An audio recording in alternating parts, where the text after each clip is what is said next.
Sadashiva Samarambham Shankaracharya Mathyamam Asmadacharya Paryantam Vande Guru Paramparam.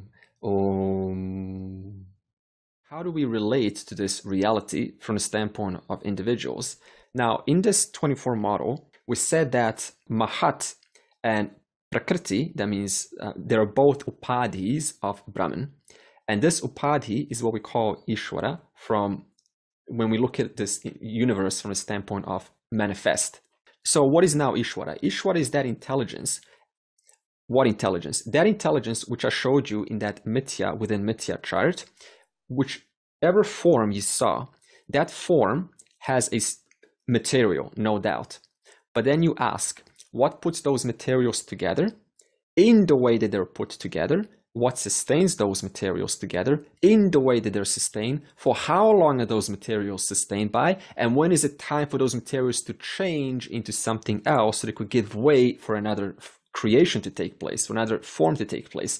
For example, right now, what determines how long your white blood cells are going to last?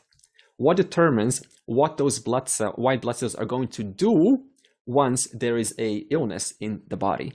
What determines that intelligence, how they're going to fight off the illnesses? That is what I'm talking about when we say intelligence. In fact, you don't have to go much farther than just the splitting of the cell when there's a birth of a fetus. It's almost as if they're guided by their own intelligence. And when they unite, they form one cell. And that one cell divides into two cells. And those two cells divide into four cells. So this is the intelligence that I'm talking about. They're not consulting. They're not like phoning someone saying, how do we divide? It's just inbuilt. And now, never mind what those cells are made of. We already understand they're made of atoms, subatomic particles, etc. But I'm showing you how there is an intelligence in and through all forms of creation. That intelligence is what you call Ishvara. What is Ishvara? As I said last week, it is Prakriti, but also that Mahat, that is upadhis of Brahman. And this upadhi is what we refer to as Ishvara. So the question that I'm posing now is, how do we relate to this Ishvara?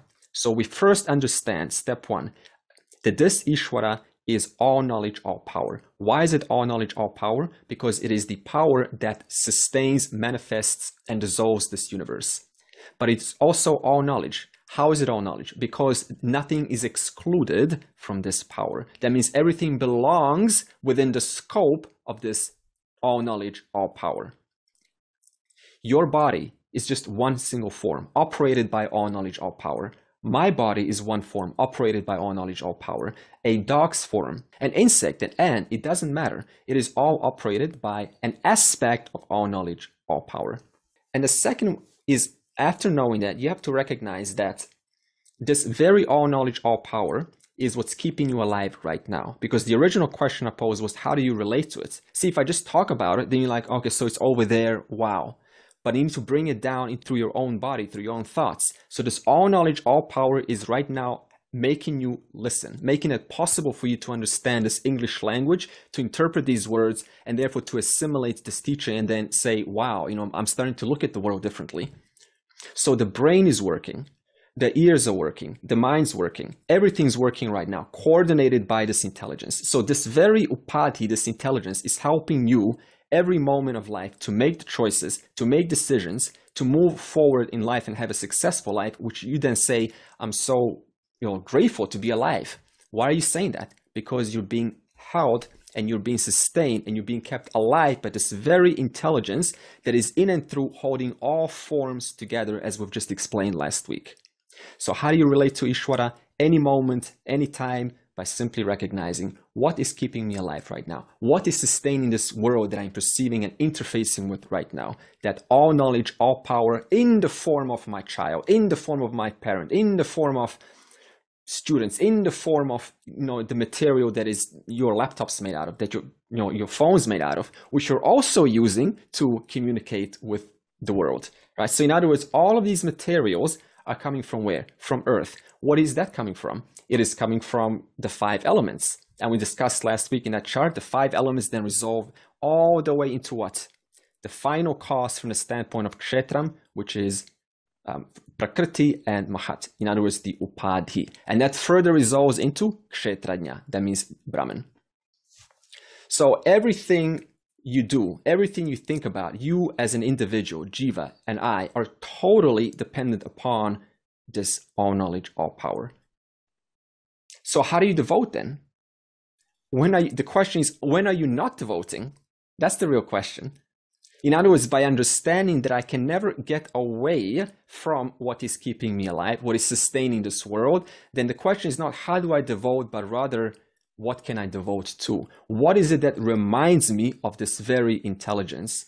What is it that I can relate to personally that is meaningful for you, that induces that sense of devotion? At the same time, knowing no matter what you devote to, you're only ever devoting to that one all knowledge, all power, which is making that form, which is meaningful for you, what it is.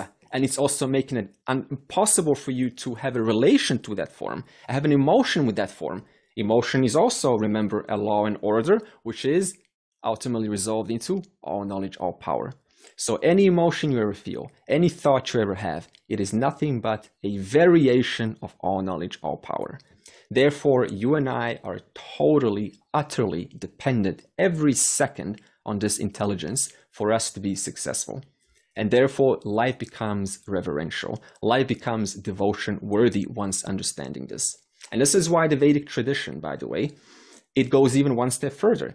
It says, you don't have to think about these laws and orders. Right? You don't have to think about how the universe works. We will give you a devata. We will give you a deity. We will, for example, give you Ganesha. And what is Ganesha? It is one aspect of all knowledge, all power, which is symbolic of that power, which makes it possible to navigate through challenges. In other words, Ganesha represents a discerning intellect, because what is it that moves you through challenges? A clever intellect, a sharp mind. Therefore, by devoting to Ganesha, instead of saying, I'm devoting, Lord, let me have a sharp mind, let me have a clear intellect. If you are relating to Ganesha, then that is your symbol. This means that by relating to Ganesha, I am relating to what? All knowledge, all power, symbolic of what Ganesha is associated to. And what is Ganesha associated to? A discerning intellect. And if you look at it, it goes one step further.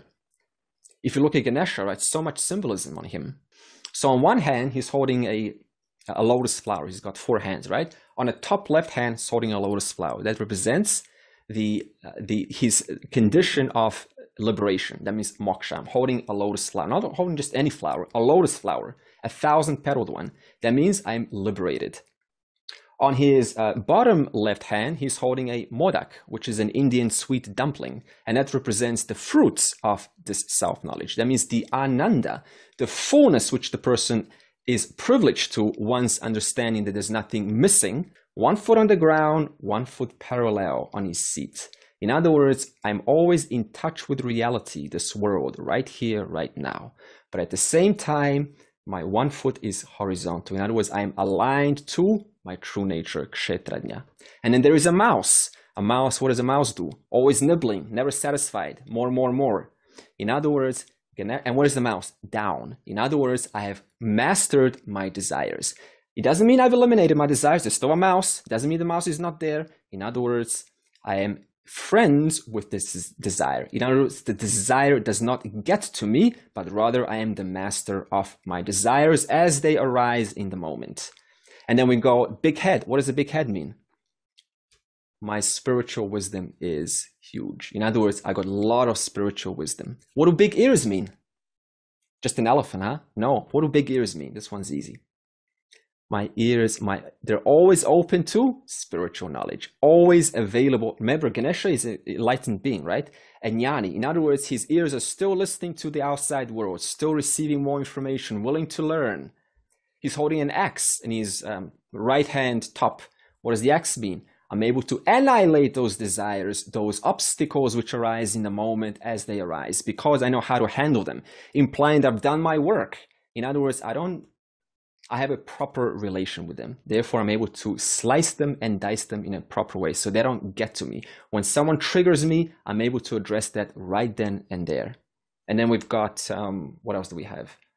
Big stomach. Big stomach implies I am full. In other words, my nature is full, and because I'm full, I'm able to address obstacles in a joyous, cheerful manner, just like Krishna, right? Krishna, goes to the palace to give 5 options to Duryodhana, and then Duryodhana rejects every one of them. But how does Krishna remain? Still composed. He doesn't lose his composure. In other words, because Krishna knows who he is, and from that place, from that confidence, he's able to address real life circumstances. In other words, Krishna has his one foot in the world, but also one foot parallel, in other words, aligned to his true nature. And then we have big head. I think that's all there is with the Ganesha. Trunk, I guess you covered the good. So, okay, good. Thank you for that. Now, the trunk is pointed towards one direction, meaning what? My intellect is able to assess distinctly what needs to be done. In other words, I'm able to assess what is right and what is wrong, what is truthful and what is falsehood, without a second task, which is non-dual wisdom. In other words, big head represents knowledge of what? My non-dual nature. And this is the symbolic representation of Ganesha. So this means when you put Ganesha in front of your place or your little altar, it's not just a matter of devoting to a Ganesha person, you're devoting to a symbol which is symbolic of this all knowledge, all power, which its symbolism reminds you of all of the attributes of a Jivan Muktaha. Therefore, you get instant inspiration. Okay, so this means if you're attracted to Ganesha, you're probably attracted to looking for a discerning intellect, because Ganesha is associated to the remover, to the navigator of obstacles in life.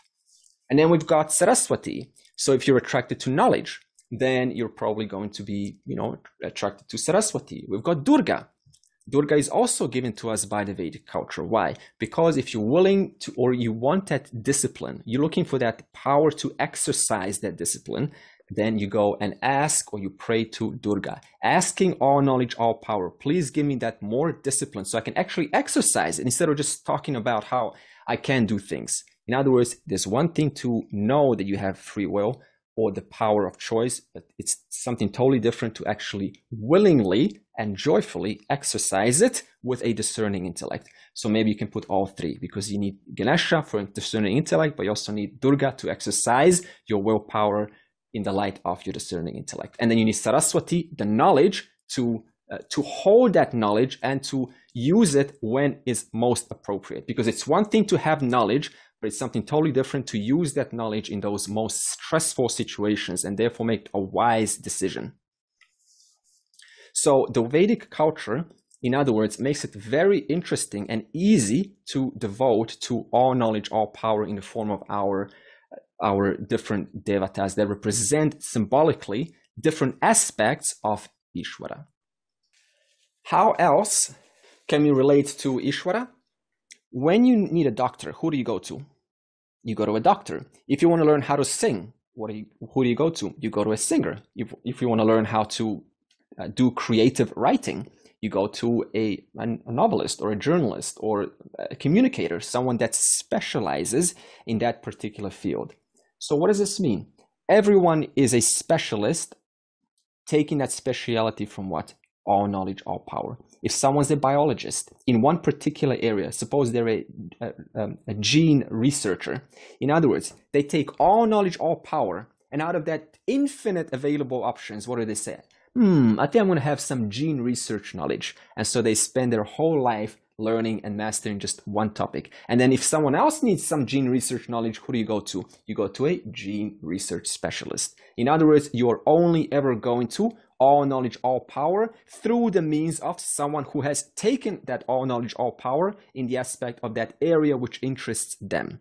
So this means you're only ever devoting to all knowledge, all power in different aspects by going to different people who have taken that particular speciality and spend their lives in to master. So this is what we call devotion. And this devotion is called, in chapter 10, if you remember, Saguna Bhakti.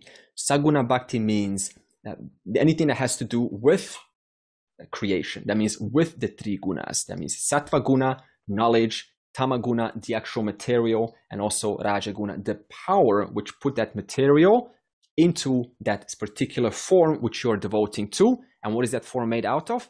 It's made out of the material. And how is it put together? By the knowledge. Therefore, these three powers, sattva guna, knowledge, raja guna, a power, and tamaguna, the material, these three are that which makes this entire universe of forms. So in other words, whatever you see around you are just these three gunas. These three gunas in the form of material being put together by this Rajaguna, the power, into the form that it is through the knowledge. So this means we are still only ever devoting to Ishvara by the specialist that we go to. You are only ever devoting to Ishvara. You're not devoting to Brahman. Because you cannot objectify Brahman. You are Brahman. So this means all prayers are only ever going to Ishvara. All knowledge is ever only taking place in Ishvara's order. All understanding is because of Ishvara. Moksha is because of Ishvara. So the irony is, Brahman is the final reality, which I'm trying to understand. But Brahman has no power to educate me about Brahman. Because you are Brahman. What is Brahman? Kshetranya, the knower that knows about this mind being ignorant or knows about this mind being knowledgeable. So this means I'm looking for the final reality. Final reality has no power to give me anything. What is it that I'm actually going to? I'm going to Ishvara. Because this is Ishvara's world. Brahman has nothing to do with this. Brahman is just awareness. Awareness of this world as it is, shining upon the entire world through every person's mind. And that person, through which Brahman is shining, is then looking for the truth. Everything is taking place in Ishvara's orders. So how can you not find yourself devotional, prayerful, having a sense of gratitude towards that one intelligence, which we are entirely dependent upon to understand anything? Everything here is about Ishvara. Nothing's got to do with Brahman, even though Brahman is the final reality. But what's the means to Brahman? Ishvara.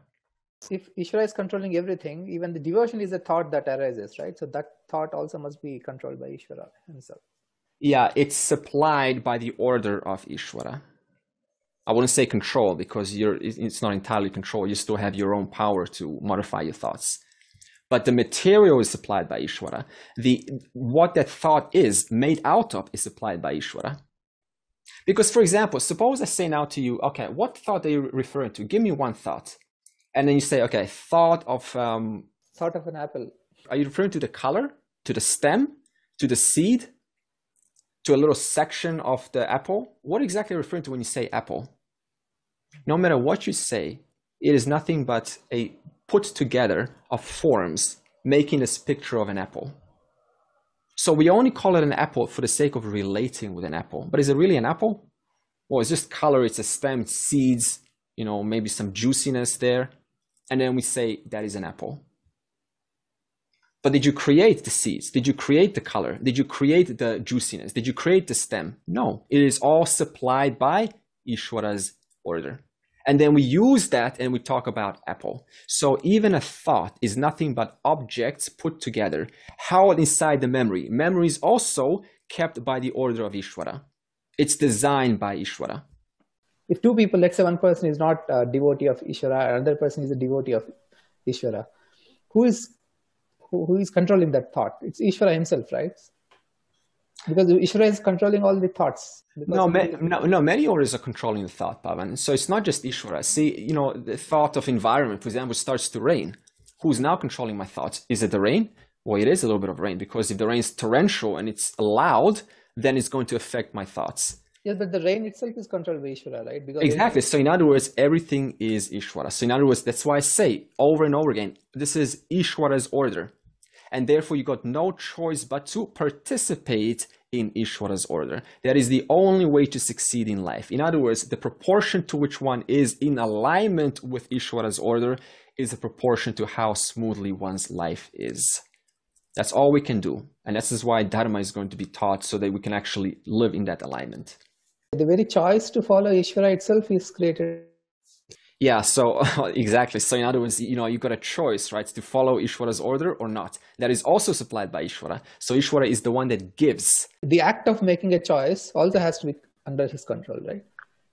Yeah, the act of making a choice also is determined on many causes, because that person can only make a choice on the basis of what they know, right? The amount of knowledge they've stored in their life and about the experiences they went through, that's also going to determine the kind of choices they make.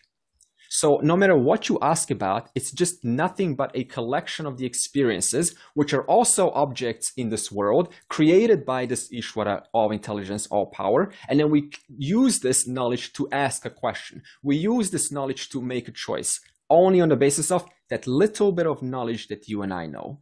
So this means our choice is still limited by the amount of knowledge that we have. So now you ask, what is the question of free will? There is free will, but it is limited by the amount of choice, the amount of education that you have.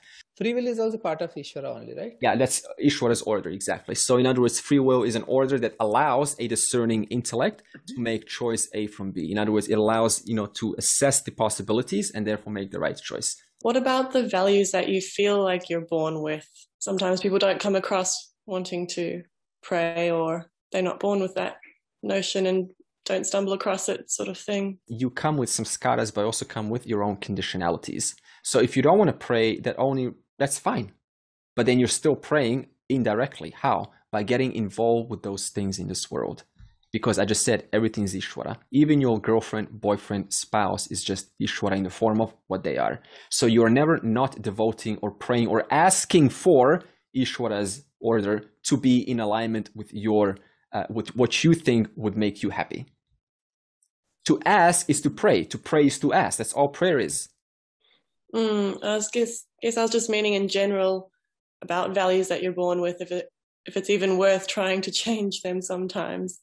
I thought you explained that with the Prabhata karma. Your accumulated karma from whatever life you had before determines what parents you're born with or what situation you're born with. You've still got free will, but it's within those boundaries of knowledge that's through the conditioning of, your parents and what they teach you. If you don't go to church, for example, or your parents never take you to church, then there's a good chance you won't be praying, unless you have some kind of suffering and then you decide to make a massive life change or something.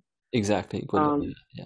So that all your conditionality, your childhood, your parents, all your culture, your grown up, your environment, your friends, all of that determines the totality behaviors that you will express throughout your adulthood.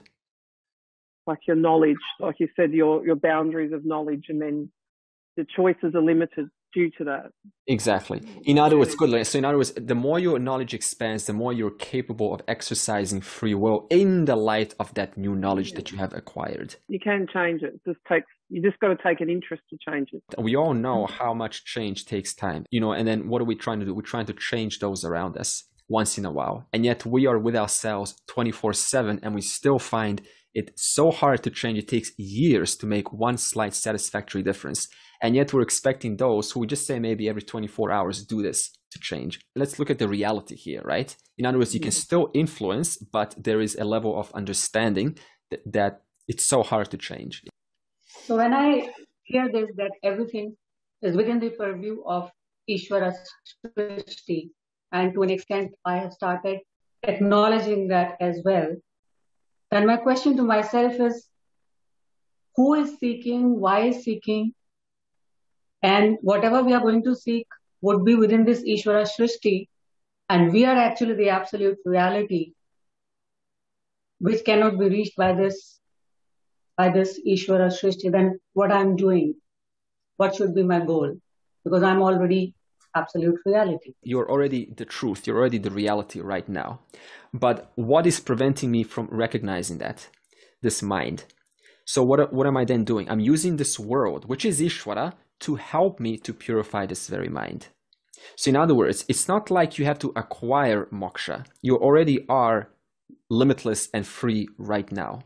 So this means it's not a matter of acquiring some skill or something in the future. We're just discovering that I am already that right now.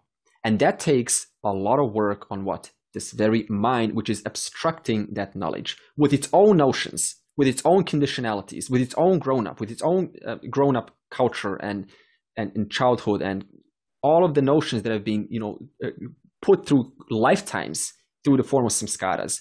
So we are now using this knowledge to simply remove those notions. And therefore, what remains is that final acceptance, owning up to, I am that. So this means you don't have to do anything about the fact that you are Brahman, because you are Brahman right now. You just have to remove those obstacles which are preventing me from totally owning up to that without a single doubt. And that owning up involves work. And what is work? Nothing but, well, work, right? On yourself. In other words, you're depending on the world. So this is why we say the world is a blessing. That's the only, which means the only reason we're born here is to use this world as a means to an end. So who becomes your savior? Ishvara. This is why all religions talk about God, because it is all God here. It is only God. You don't have to worry about what you are. It is only surrendering to this will of God, surrendering to God's will, which is your own purity. So when we say surrender to the will of God, what are we talking about? Surrender to your own will. And what is your will? To be happy, to be free, because we're all inherently seeking freedom. The moment there is a limit, we want to get rid of that limit. And so how do we get rid of that limit? Not by acquiring limitlessness, but by understanding I am that already now. Yeah, so this means you do need Ishvara. You do need prayers, surrender, devotion, because all of this is saying to yourself, this goal is so important to me that I'm willing to go through the process of curing this mind. It's kind of like the salmon, right? They go from the river to the ocean, and then the salmon want to return back into the river. And the current's flowing against them. It's very hard to go back into the river. But the salmon, through their hard effort, against all odds, they swim against the current and eventually go back to the source from whence they came. In that same way, the mumukshu, in other words, the desirer of liberation, or the jnatsu, in other words, the one who desires to know this knowledge, to know themselves, in that same way is swimming against all currents of life, including, as Lorena has said, conditionalities from childhood. All of the self-esteem issues come up, right? With your relatives, all of that comes up, and yet still you're finding that inner strength to swim against that tide and still go back to that source from whence you came. And that involves work, that involves patience, that involves faith and trust in yourself. It almost involves a lot of stubbornness to not give up. And what is faith, stubbornness? What is all of that? That's Ishvara's order.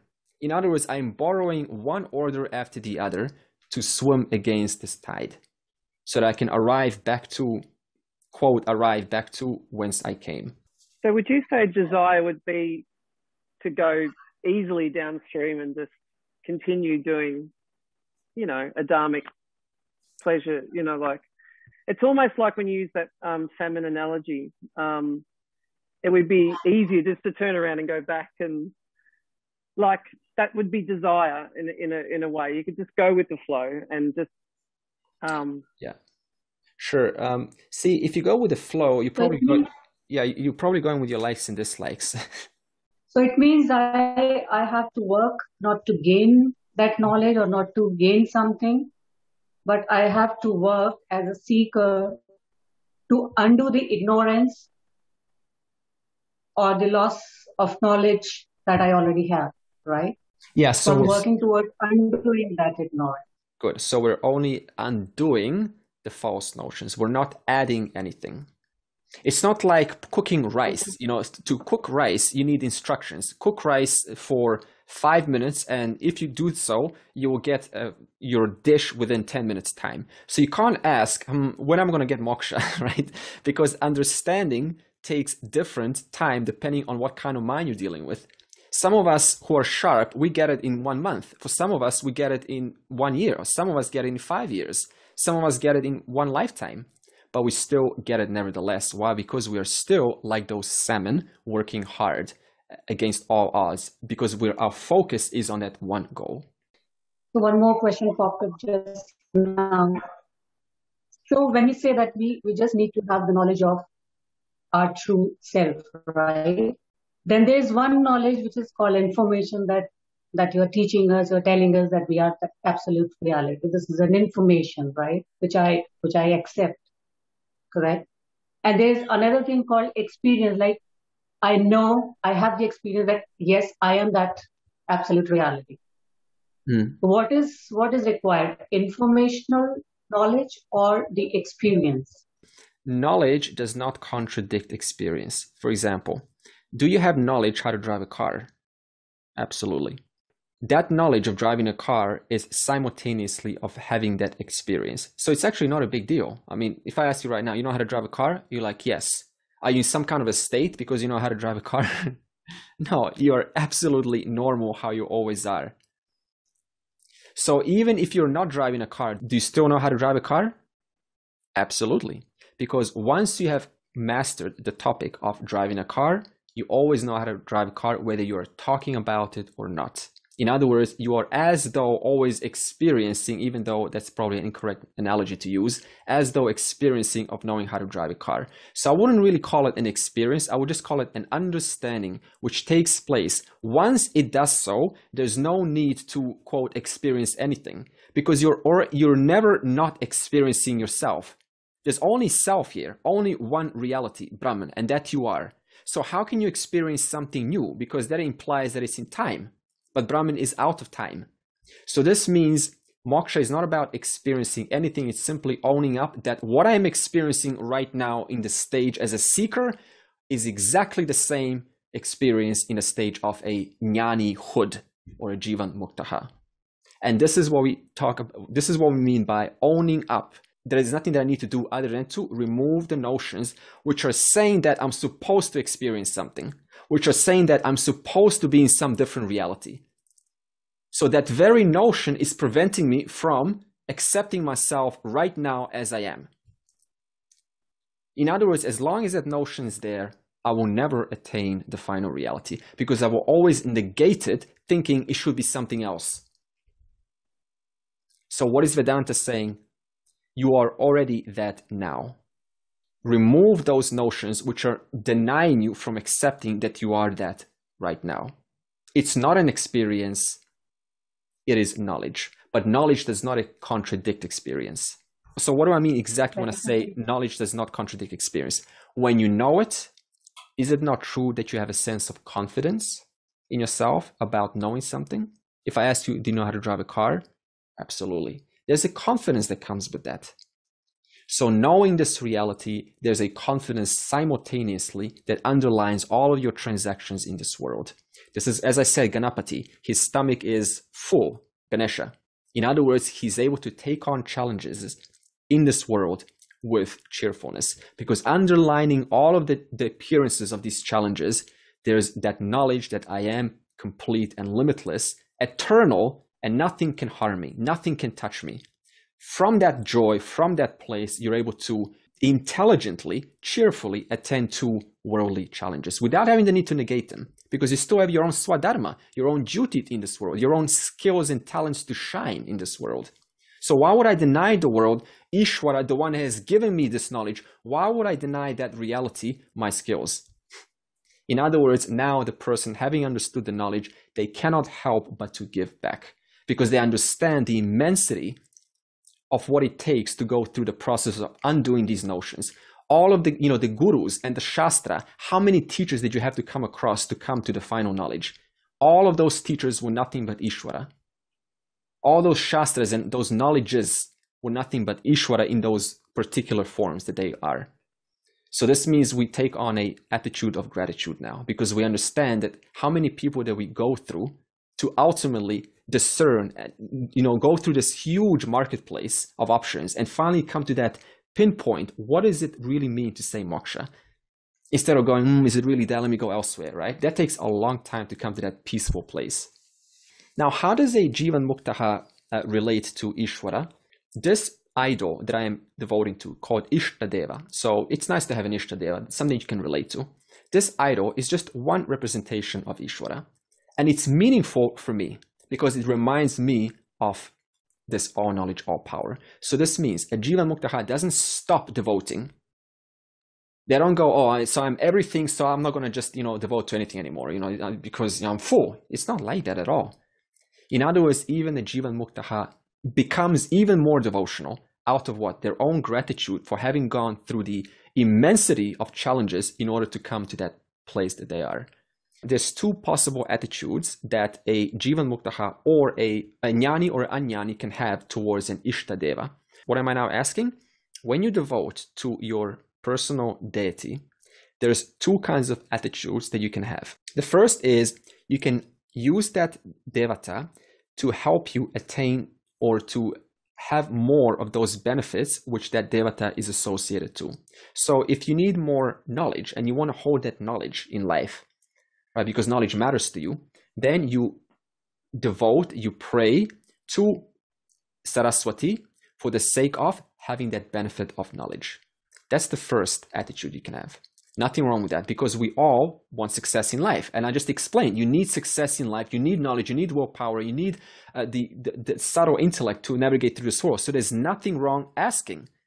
In fact, those who don't ask are the ones who probably, take extra long to move somewhere until someone says finally, hey, you have a right to ask. That's why you were born. You need help. You can't do it by yourself. That's attitude number one. Attitude number two is, if you don't want anything, that's also fine. But now that Devata is not a means of the benefit, but rather is a beautiful reminder, a meaningful reminder of all knowledge, all power. If you relate to Ganapati, then pray to Ganapati, because it reminds you of this immense, of this vast intelligence that is operating in and through every minute millisecond of every place that you look. Therefore, it serves as a reminder of this intelligence. So there's two attitudes that you can have. And you never know what someone is devoting, what attitude they're using. So it's not about now assessing, they're not a jnani because they're devoting to this. They're probably looking for some benefits there, and a jnani is so full they don't need anything. So in other words, you're not trying to do that. I'm just showing you that there's different intentions that you can have towards your deity. So this means now intention becomes your goal. That means, what is my intention behind what I am doing? That is all that matters.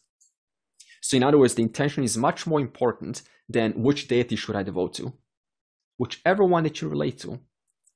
Whatever is meaningful for you. If you want greater sense of willpower, then go and devote to Durga. If you don't like the way Durga looks like, then go and find another deity. But as long as your intention is one of these two attitudes, it's completely acceptable. Now, what is the attitude towards the world for a Jivan Muktaha? Firstly, it is not one of rejection. It is not one of denial. Because think about it like this. Is it not true that you are here today because of the opportunities that have been presented to you at some point in the past? And those opportunities came from the world. So if I start rejecting the world, what are you actually doing? You're saying no to ongoing opportunities. In other words, you're saying, I don't want a new opportunity. Therefore, you're simultaneously saying no to your Swadharma. Because your Swadharma can only be expressed by someone offering you an opportunity to which you can either then say through your intellect, yes or no. Therefore, why would a Jivan Muktaha say no when a Jivan Muktaha still has his or her own Swadharma to give to this world? Therefore, they're still an active participant, but very focused. And that focus comes from knowing what is it that I need, what is it that I don't need. In other words, they're not searching now. So in other words, their focus is a lot better. In other words, as long as you're alive, your prarabdha karma is still running. And that prarabdha karma needs a job. If it doesn't have a job, what happens? Then you're bored. And who wants to be bored? Nobody. So in other words, we still need to be busy, active in our particular Swadharma. As a result of this understanding, what is the Jivan Muktaha's attitude towards the world? It is one of divinity. It is not of, oh, I'm just praying to atoms, I'm dealing, with a bunch of molecules, I'm dealing with a bunch of mithya. It is not that the Jivan Muktaha says this world is an illusion. Remember that chart that I showed you last week called mithya within mithya? You cannot call any one of those things an illusion. It just means dependent reality. So when you look at this world, it is not an illusion, it is just mithya. What does mithya mean? It means it is a dependent reality. On what? On its predecessor, on its successor. And ultimately, all mithya, as you saw in that chart, resolve into the upadhi, which is Ishvara. And what does upadhi resolve into?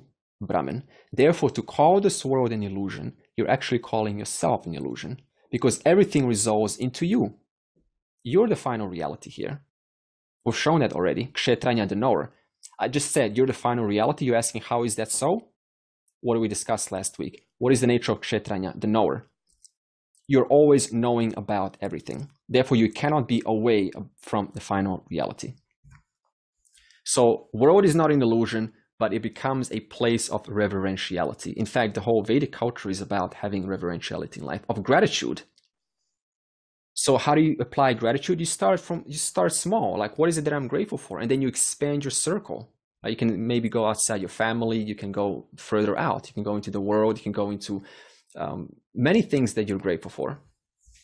If everything is divinity, Ishvara, then how do you account for adharmic behavior in this world, right?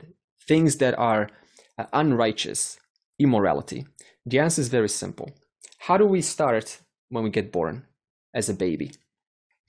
So a baby is born, and it comes with what? It comes with a natural inbuilt program called dharma. And this dharma means I don't want to hurt myself, but I also understand simultaneously that others don't want to be hurt. So we all come inbuilt with a dharma program. And we also come inbuilt with empathy. If you spend some time, in kindergarten or something, then, you see this innocence, this wanting to help each other. Right? They're not like asking, let me help you. They're just like innocently helping each other. So there's empathy in and through the child, but there's also that sense of dharma, that I don't want to hurt you. Of course, the bullying starts much later, and now you're going to say why, because that's already adharma, when the conditions get, distorted, when that natural program gets distorted. So the baby gets born pure.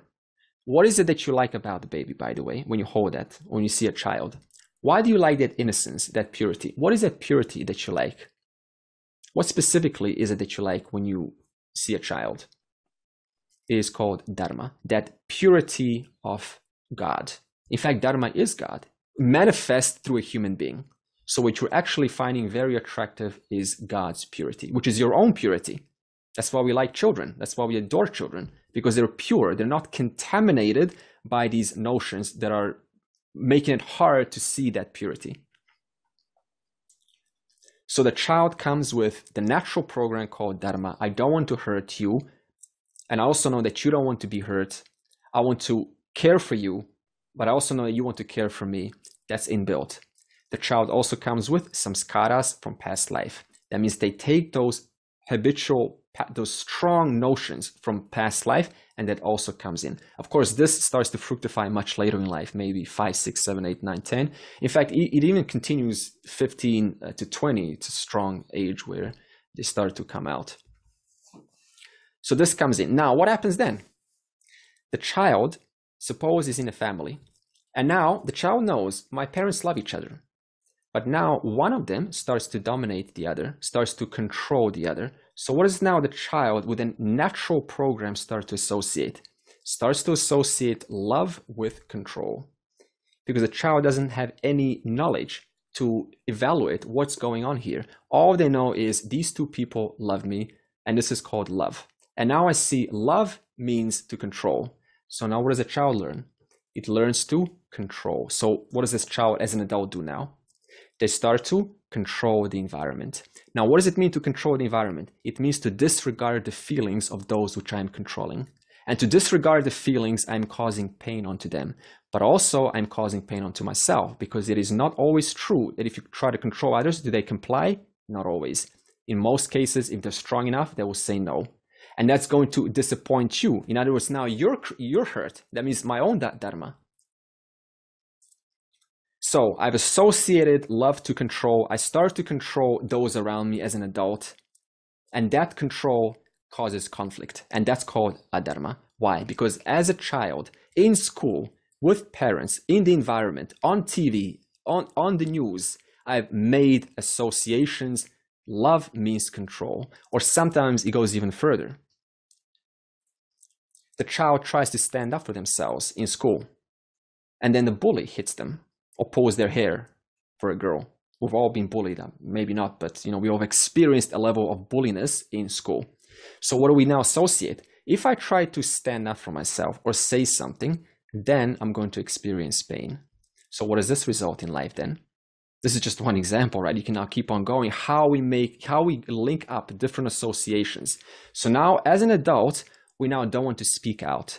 We try to hold things in our relationship because we know actually we don't know because it's in our unconscious. It happened so long ago, but we try to hold things in. We don't want to rock the boat in a relationship because if we do, we will get hurt.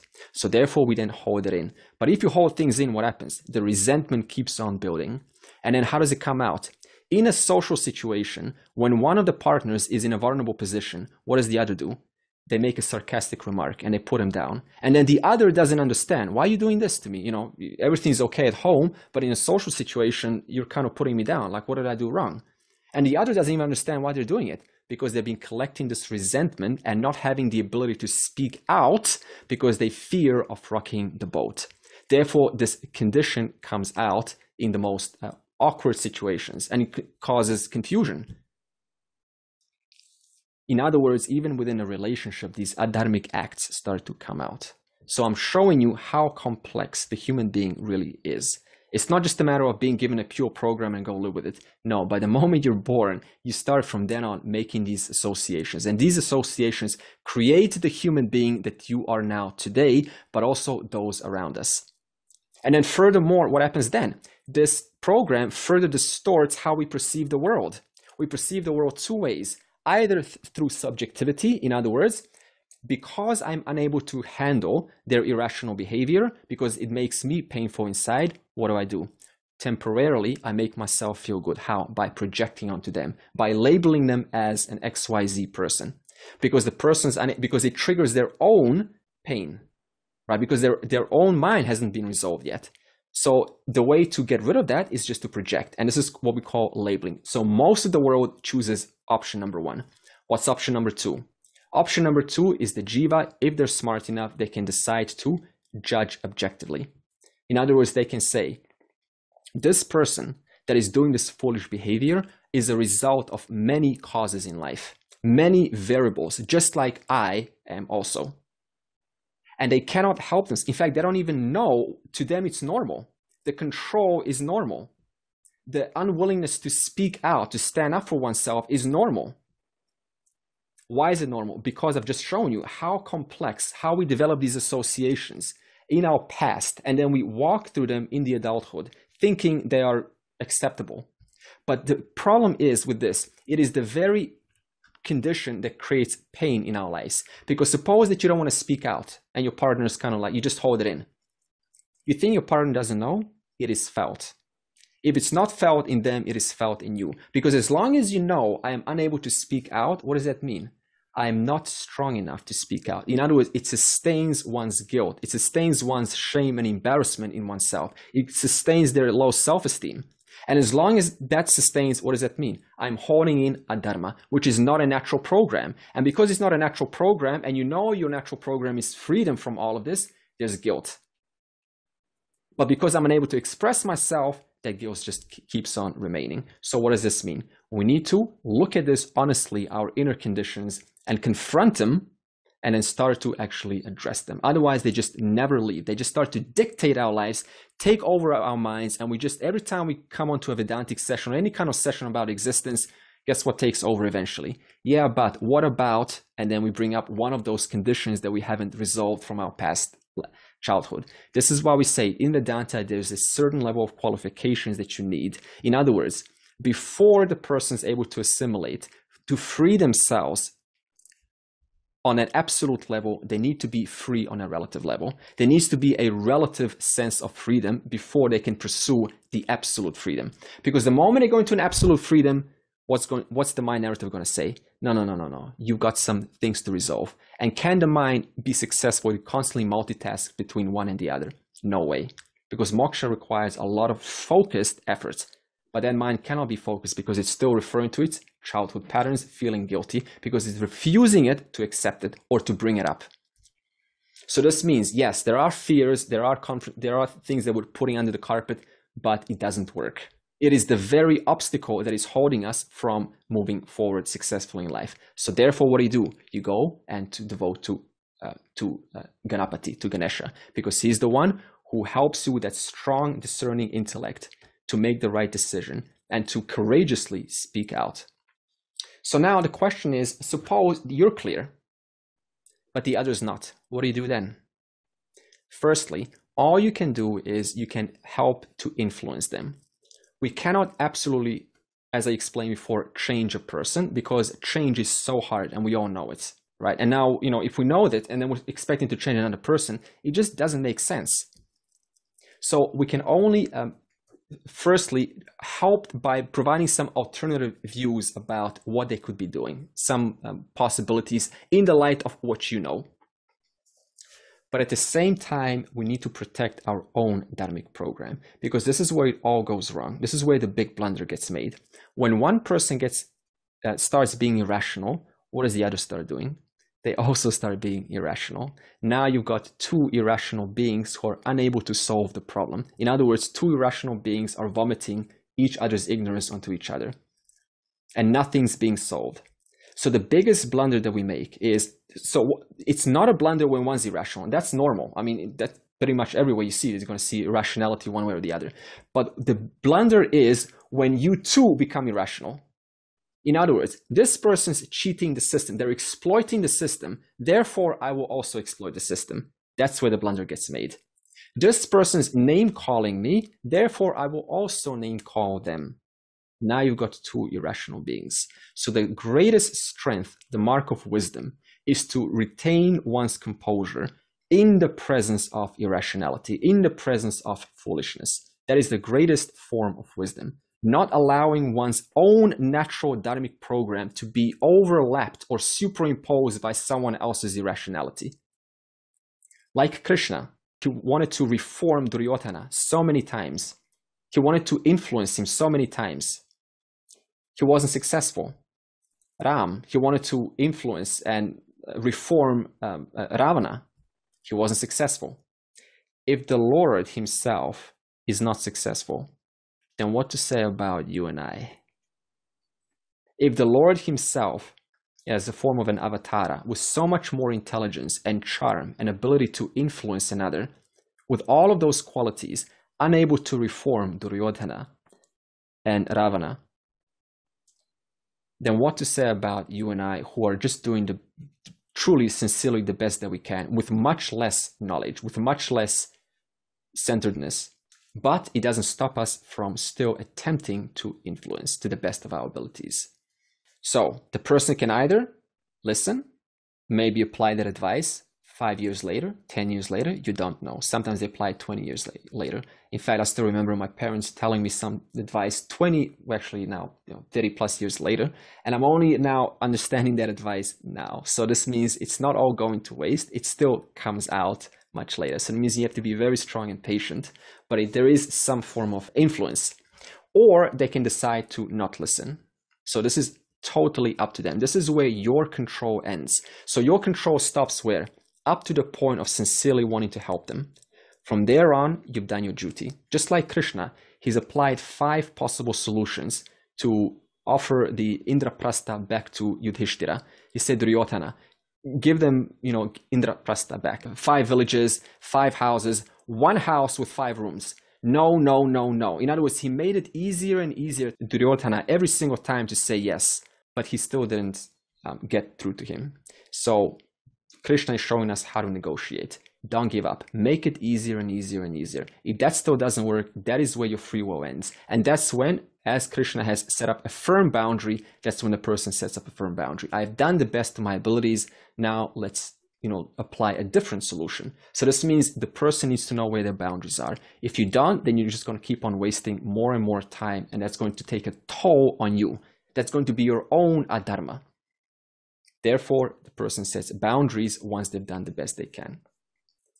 You can only influence another person to the best of your abilities if your own house is in order. Suppose I go to your house, mental houses, but suppose I go to your physical house and your house is in a mess and you start telling me about management in life. I'll be nice and I'll be like, okay, yeah, just tell me more. But what am I going to actually pay attention to? More your house. In other words, I'm not going to take you seriously. So in that same way, the person can own the proportion to which you are influential directly depends on how much your mental house is in order. So that needs to be taken care of. And that is a lifelong work. That's a constant work for all of us. And two, one needs to overcome the fear of rocking the boat, because we don't want to sometimes rock the boat, as I explained earlier, in a relationship, because we think, well, things are okay. Things have been going well for 5 years, 10 years. Let me not bring this up. But the more you don't bring it up, the more it keeps on building, the more it's felt by you, but also the other. Eventually, it comes to a boiling point, and the boiling point is something that's going to bring something that is sometimes irreversible.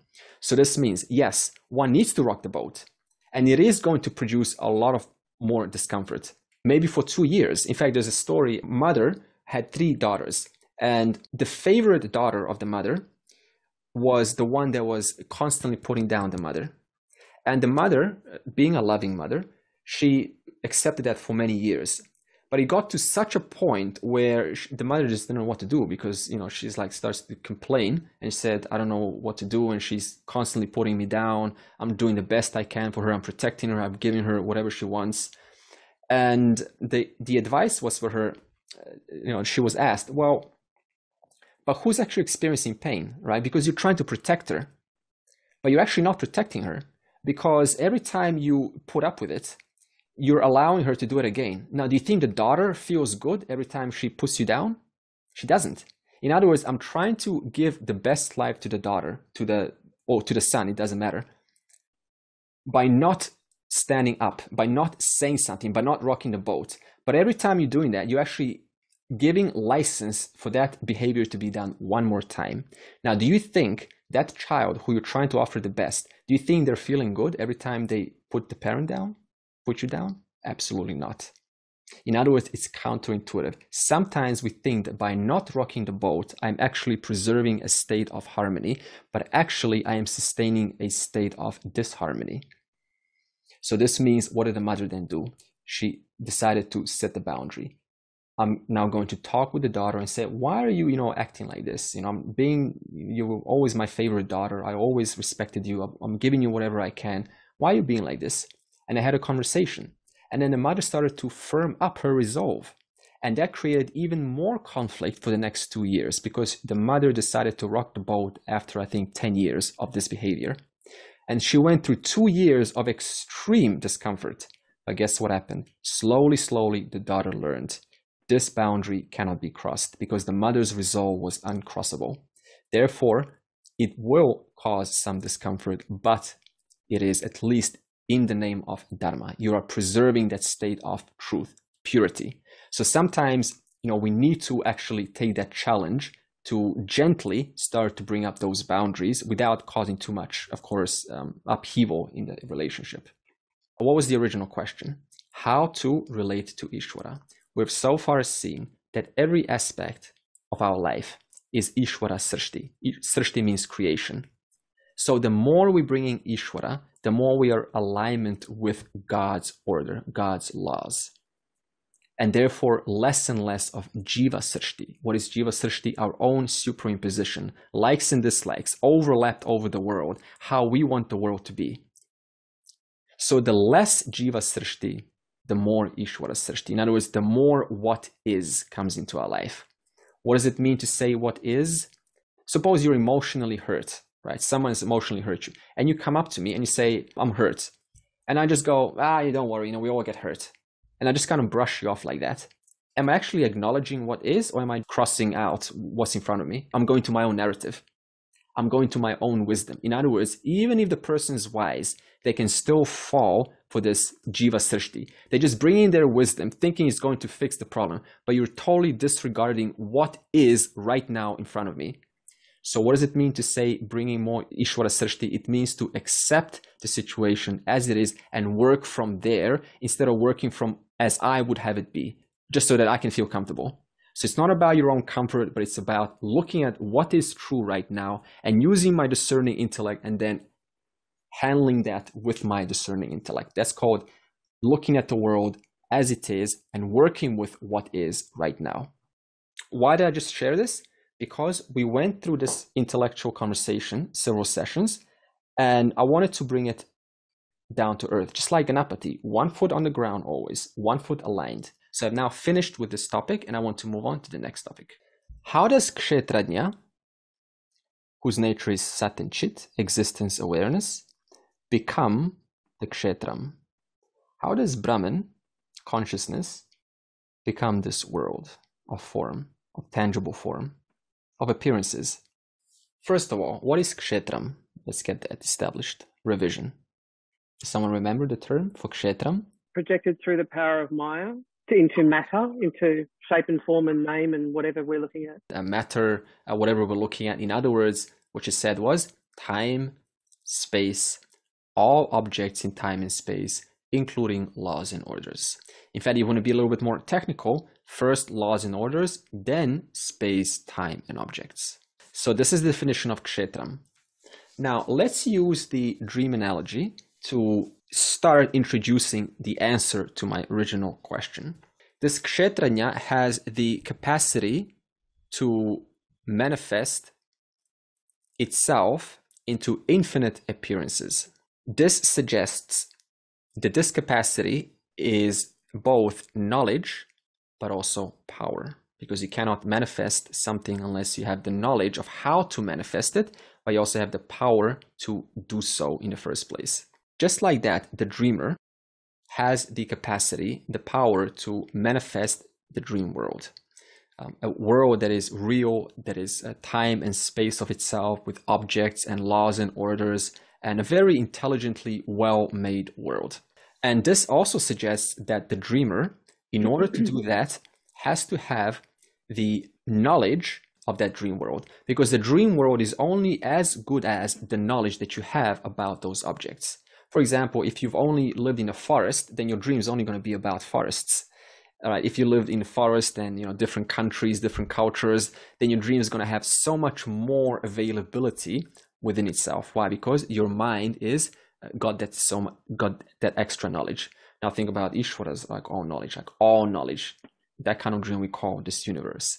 The mind, which is what creates this world of forms, because where do these world of forms come from? They come from the mind. Now remember that chart we talked about the Mahat, which was the Sattva Guna, all knowledge. So in that same way, this mind is all knowledge in reference to a personal dream that you have. And the dreamer also at the same time has capacity to project the knowledge stored in that mind and create a world out of it. So think about this. The dreamer has a power to project, but the dreamer also has the knowledge itself, which through his power gets projected and creates this entire world of time, space, and forms. Every night, these two powers are active. Your very power in you, there is, which is capable of projecting this mind of knowledge. And when it does so, it creates a world, a material made out of what? You. What is the dream made out of? None other than the dreamer. Where does the knowledge of the dream come from? None other than the dreamer. Where does the power to project that material and the universe of forms and names, where does that come from? None other than the dreamer. Power to project, the knowledge itself, and the material. All comes from the one cause of that entire dream. Now, when this dream comes, manifests itself, then in reference to its manifestation, you, the dreamer, I'm not going to say what the word you means yet, you, the dreamer, become its creator. And that creator's name is Ishvara. So every night you become Ishvara in reference to your dream. Again, what material is used to create the dream?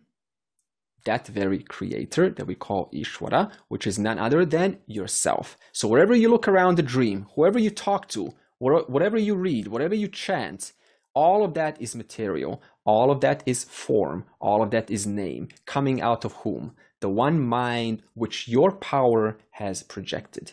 The knowledge which your power has projected. In your presence, this world is. Do you need the dream to exist? Absolutely not. Without the dream, you continue to exist. If you didn't exist, then out of what is the dream going to come from? What is the universe of names and forms and time and space going to come from? Where is the knowledge going to come from? Where is the material going to come from? Where is time going to come from? Where is the principle of space going to come from? Where is the actual projection going to come from? It's got to come from somewhere. Therefore, you become the cause of the dream world. You exist without the dream. Because of your existence, the dream manifests itself. So this implies that there is a cause, and that cause is both the material, the intelligence, but also the projection power of that material and that intelligence. And that cause thus has to precede the effect. What is the effect? The actual dream universe. Therefore, again, it goes back to this cause-effect relationship. What we perceive is an effect. That effect resolves into that one cause, which in this analogy is the dreamer, in whom there are these powers to create this world, which we then talk about, and we find, ourselves communicating and talking with and discussing and taking pictures of and charging money to take pictures of ourselves, because you're only charging money for what? Form. All of that material is your own material. Quite funny how this world works, isn't it? In reference to the dream, you, the Kshetrajna, become the creator of the dream. And that's called Ishvara. So there is only one being called Kshetrajna. But in reference to the manifest, that very Kshetrajna now gains the new name called Ishvara. From the standpoint of the dream, I'm still using, this is all the microcosm example. That means this is our own world.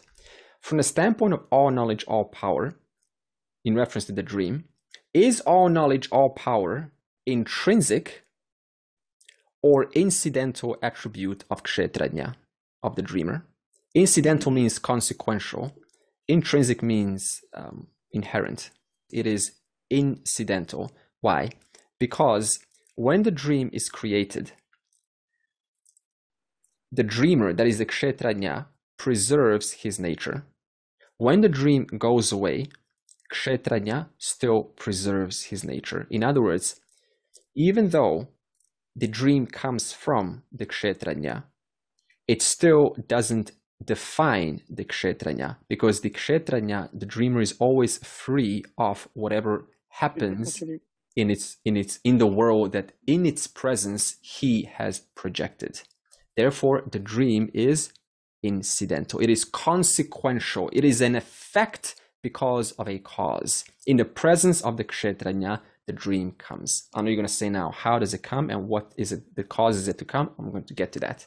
So you're the dream creator only in reference to the dream, while your intrinsic nature is what? All knowledge of God. Your intrinsic nature is the knower, the Kshetrajna of the dream world, because all knowledge, all power is your own projection. But who's pervading this projection? Who's pervading this knowledge? Who's pervading this material?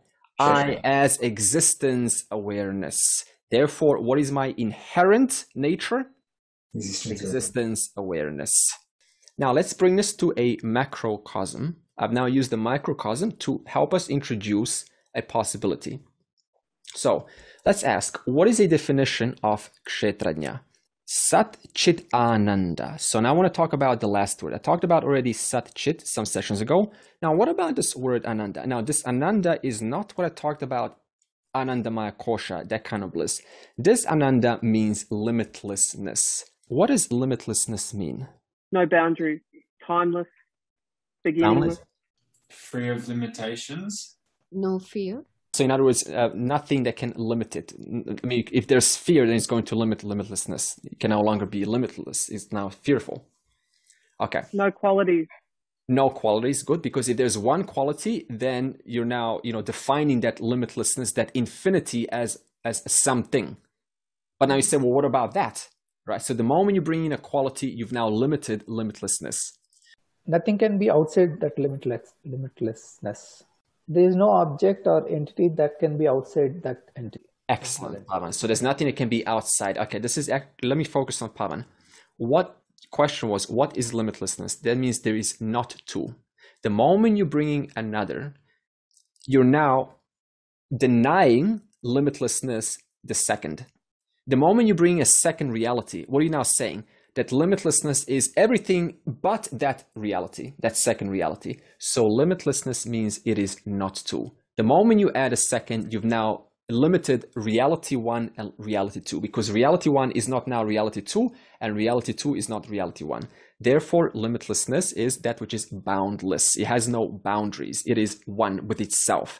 Nothing is outside it. It cannot be limited by another existence. It is all inclusive. Nothing is excluded from this reality.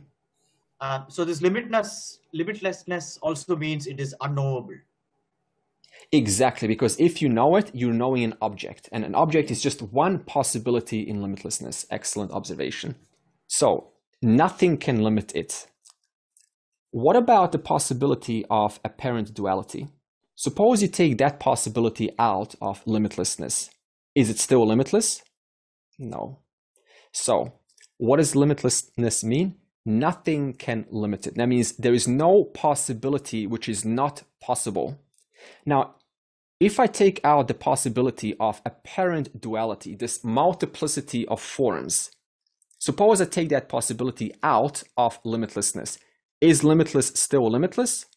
No, because I've denied it the capacity to manifest itself as infinite amount of names and forms. Now, from the standpoint of the universe, this limitlessness, this Ananda, what name do we give it? Ishvara. Because what is limitlessness? All knowledge, all power. In fact, there's no contradiction, because what does the word all mean? That means it's everything. So all knowledge, all power is Ananda, limitlessness, expressing in the form of limitless amount of objects from the standpoint of this manifest universe. If I didn't have this manifest universe, that means what? It cannot be limitless, because it's being denied the option of apparent duality. There is only one reality, called Kshetrajna. In reference to its capacity to manifest the universe, it's called Ishvara. Before this capacity manifests, that means it's still in potential, this capacity is called Maya. Now, I want to bring up Robert's question. If Maya is in existence, does that not mean that Maya becomes an attribute of Brahman? Because we've been speaking throughout this entire time. Limitlessness cannot have attributes. Existence cannot have attributes, because if it does have one single attribute, it is limited. So how do we resolve this contradiction? What is Maya? Non-separate from Brahman, resting in Brahman. Maya is a power in Brahman. There's no such thing as Maya. We only create the word Maya from the standpoint of this manifest universe to help explain how the one can manifest into the many. It's not an attribute. It's a byproduct of limitlessness. So you're saying, what do you mean by that?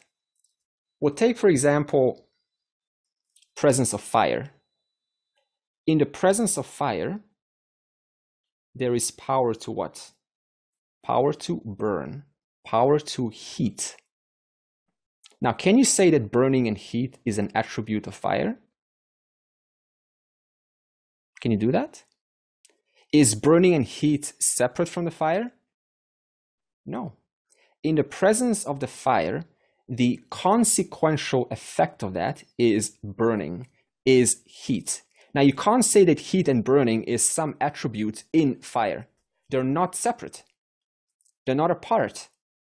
There's no such thing as heat or burning. There is just fire. In the presence of it, it's incidental is to create the effect of burning and heat. Now, how do we explain this incidental consequence? We create a name called Maya. In that same way, in the presence of Brahman, what is Brahman? Limitlessness.